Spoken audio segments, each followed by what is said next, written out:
تراني حين أفقع عينيك وضع مكانهما جوهرتين، أترى إنها أشياء لا تشترى. صباح الخير عليكم.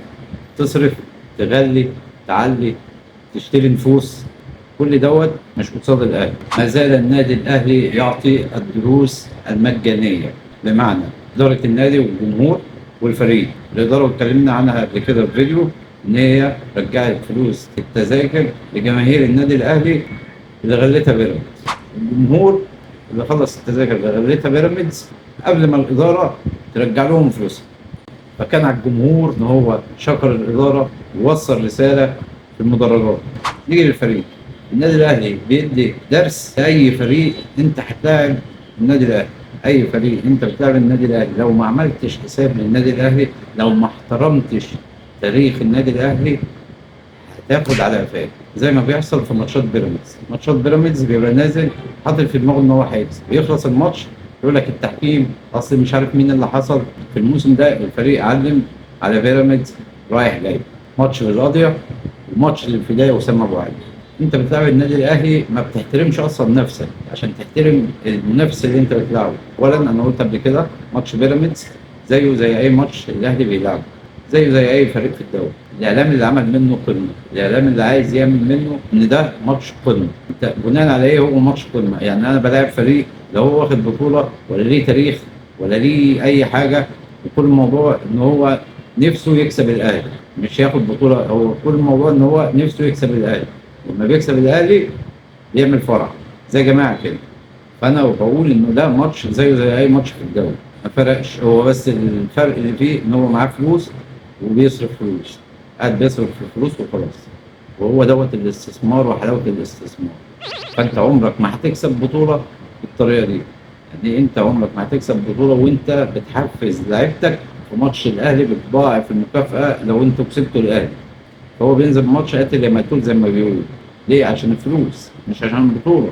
ما بيلعبش عشان كيان زي لعيبه الاهلي. في فرق سنين ضوئيه، فرق شاسع. مش بتكلم فرق ما بين الاهلي وما بين الزمالك، لا انا بتكلم فرق ما بين الاهلي وفريق عادي في الدوري. سنين ضوئيه، سنين السنين كمان.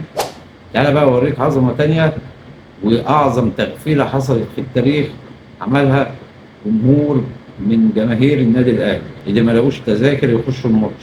راحوا اخذوا دعوات بيراميدز واخذوا الوجبات والفلوس ودخلوا مدرجات بيراميدز وشجعوا الاهلي.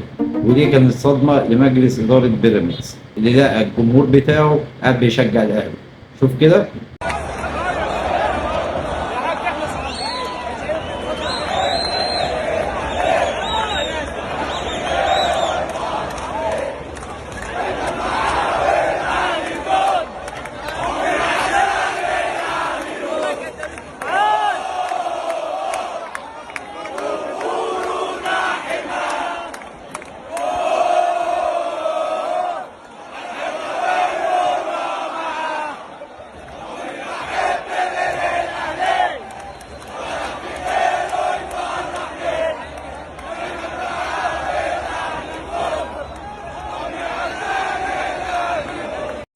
للرئيس التنفيذي البيراميدز وحياة ممدوح عيد، الدوري خلاص 45 دقيقة ما بقاش بعيد، ابعتها له.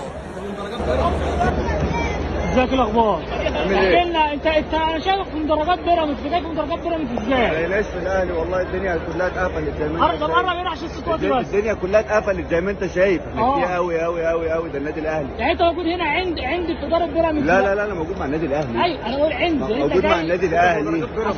مع النادي الاهلي يا باشا، اكش كنت في جهنم. انا مع النادي الاهلي. بس انت جاي بدعوه من بيراميدز؟ دعوه كده. كمان هخش ازاي يعني؟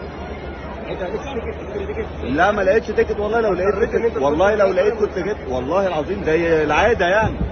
بس اللي حصل بقى هم دعونا نيجي نقعد عندهم هنا. يعني انت خدت التذكره وقاعد في مدرجات وبتشجع الاهلي؟ بقول لك الحقيقه هكدب عليك، بشجع الاهلي بس طبعا. طب نيجي لمجريات الماتش.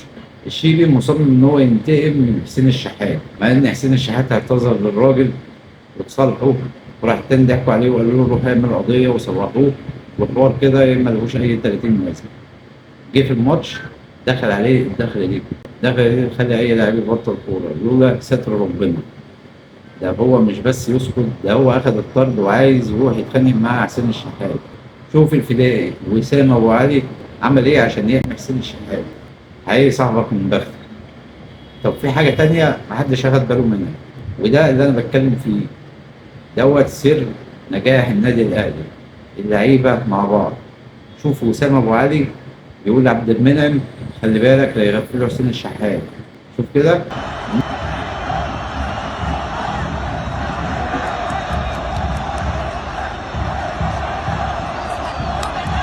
عموما في المجمل الاهلي اخذ بيراميدز رايح جاي، وده الفوز ال 15 للنادي الاهلي على التوالي، وان شاء الله مبروك الدوري للنادي الاهلي. النادي الاهلي ده رقم واحد في مصر. اشوفكم الفيديو اللي جاي.